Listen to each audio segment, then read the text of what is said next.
You're paying $270 a month to download a file you already own. Here's how. Your app sits in a private subnet. Anything it pulls from the internet goes out through a NAT gateway.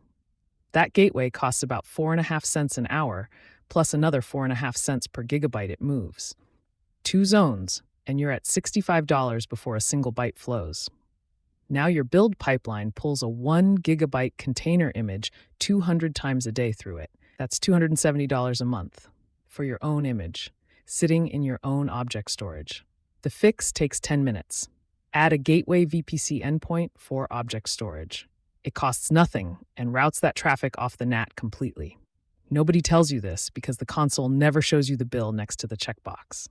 In the complete module, why your deploy times out silently, what serverless actually costs at scale, how one bucket checkbox ends companies. The complete course is at shipreel.dev.